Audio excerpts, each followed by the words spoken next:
여러분, 혹시 은퇴 후에 이제 뭘 하며 살지? 라고 고민해 보신 적 있으세요? 제가 아는 두 분의 이야기를 들려드릴게요. 같은 회사에서 같은 시기에 은퇴하신 김 부장님과 박 부장님이에요. 김 부장님은 은퇴 후 6개월 만에 우울증 진단을 받으셨어요. 할 일이 없어서 하루가 너무 길다, TV만 보다가 하루가 끝난다고 하시면서 점점 기력이 없어지셨대요. 반면 박 부장님은 은퇴 후 오히려 더 활기차게 사시고 계세요. 아침에 자전거 타고 오후에는 베란다에서 키우는 토마토를 돌보고 저녁에는 서예 연습을 하신대요. 직장 다닐 때보다 더 바쁘고 즐겁다고 하시더라고요. 이 두 분의 차이가 뭘까요? 바로 취미 생활이었어요. 오늘 제가 여러분께 들려드릴 이야기는 행복한 노년을 위한 취미 생활에 대한 이야기예요. 은퇴 준비라고 하면 보통 경제적 준비만 생각하는데 사실 건강, 심리, 관계 등 다양한 영역에서의 준비가 필요해요. 특히 취미 생활은 이 모든 것을 해결해주는 만능 해결책이라고 할 수 있어요. 먼저 왜 취미 생활이 중요한지부터 말씀드릴게요.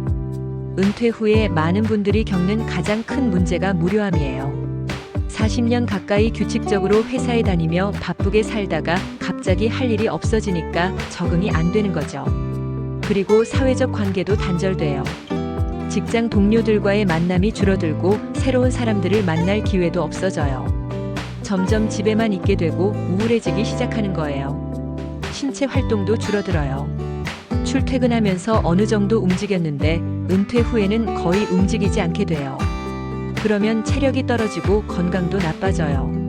바로 이런 문제들을 취미 생활이 한 번에 해결해줘요. 취미 생활을 하면 할 일이 생기고 새로운 사람들을 만나게 되고 자연스럽게 움직이게 돼요. 장수하는 사람들을 연구해보면 한 가지 공통점이 있어요. 나이가 들어서도 뭔가 즐겁게 할 수 있는 일이 있다는 거예요. 그게 바로 취미 생활이에요.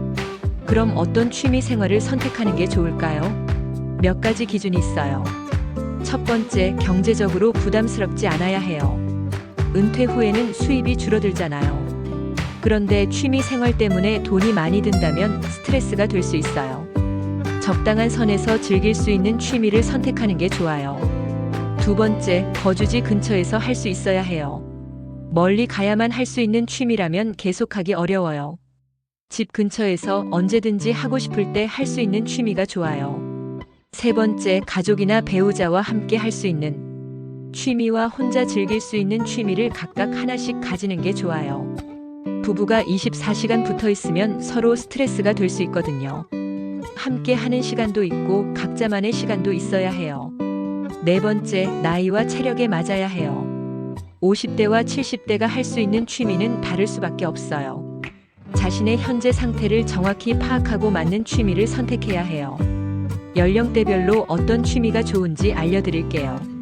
5060대에는 아직 체력이 어느 정도 있으니까 몸을 사용하는 활동이 좋아요.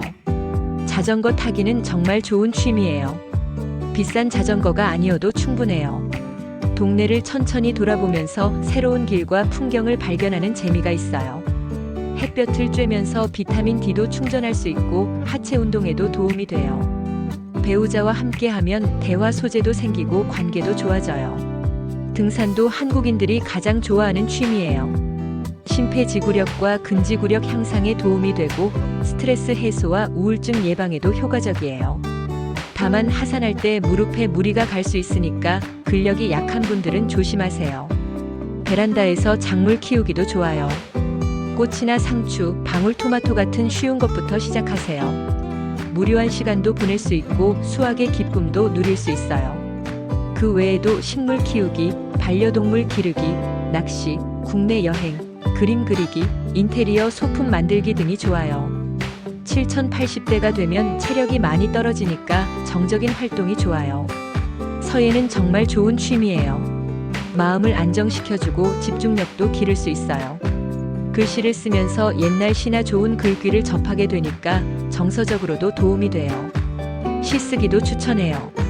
자신의 감정과 생각을 글로 표현하면서 정신 건강에 도움이 돼요. 가족들과 나눠볼 수도 있고요. 바둑이나 장기는 두뇌 운동에 아주 좋아요. 치매 예방에도 효과가 있다고 알려져 있어요.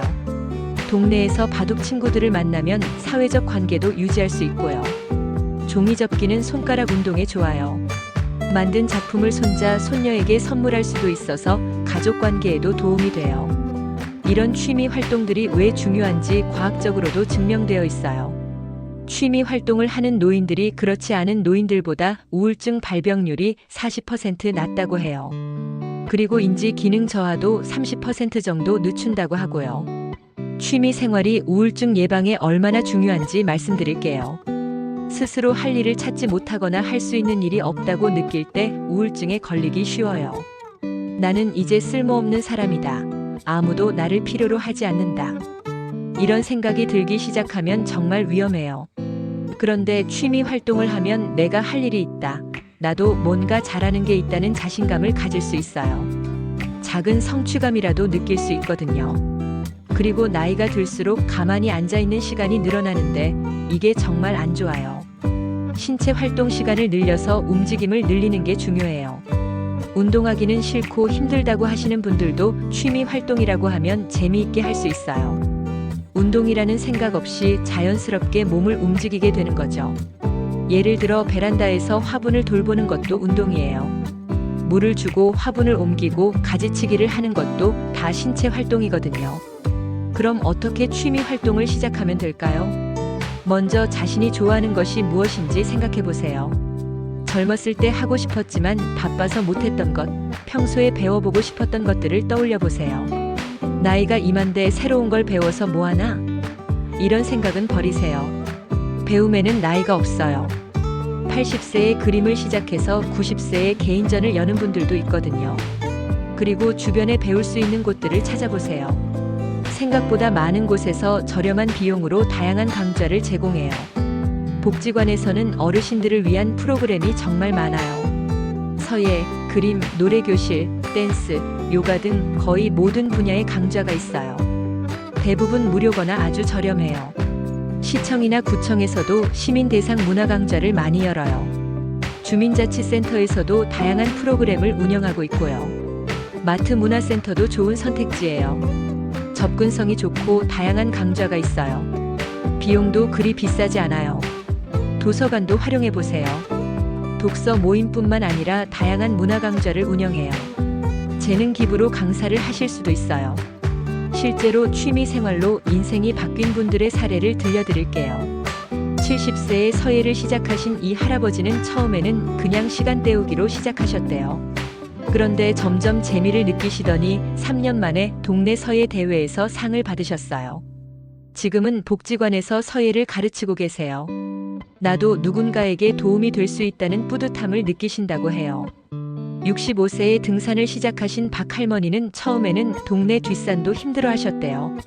그런데 꾸준히 하시더니 지금은 전국의 명산을 다니고 계세요. 등산 동호회도 만들어서 매주 산행을 하시고 건강도 훨씬 좋아지셨어요. 68세에 그림을 시작하신 김 할아버지는 손자 그림을 그려주고 싶어서 시작하셨대요. 처음에는 크레파스로 간단한 그림부터 그리시더니 지금은 유화까지 그리세요. 개인전도 여셨고 그림을 통해 새로운 친구들도 많이 사귀셨어요. 여러분, 오늘 말씀드린 내용 어떠셨어요? 취미 생활은 단순히 시간을 보내는 것이 아니에요. 건강을 지키고 우울증을 예방하고 새로운 사람들과 관계를 맺고 삶의 만족도를 높이는 종합적인 효과가 있어요. 특히 부부나 가족 관계 개선에도 큰 도움이 돼요. 새로운 이야기거리가 생기고 함께 활동할 기회도 늘어나거든요. 나는 이제 늙어서 새로운 걸 시작하기에는 늦었다고 생각하지 마세요. 언제든 시작할 수 있어요. 중요한 건 작은 것부터라도 시작하는 거예요. 오늘 당장 주변에 어떤 프로그램들이 있는지 찾아보세요. 복지관, 주민센터, 도서관에 전화해서 문의해보세요. 분명히 여러분에게 맞는 프로그램이 있을 거예요. 그리고 가족분들도 부모님이나 어르신들이 취미 활동을 하실 수 있도록 격려해주세요. 혼자 시작하기 어려우시면 처음에 함께 가주시는 것도 좋은 방법이에요. 행복한 노년은 저절로 오는 게 아니에요. 준비하고 노력하는 사람에게만 찾아와요. 취미 생활은 그 준비의 가장 중요한 부분이라고 할 수 있어요. 오늘 영상이 도움이 되셨다면 좋아요와 구독 부탁드리고 주변 분들에게도 꼭 공유해주세요. 더 많은 분들이 행복한 노년을 보내실 수 있기를 바라며 다음에도 유용한 정보로 찾아뵙겠습니다. 감사합니다.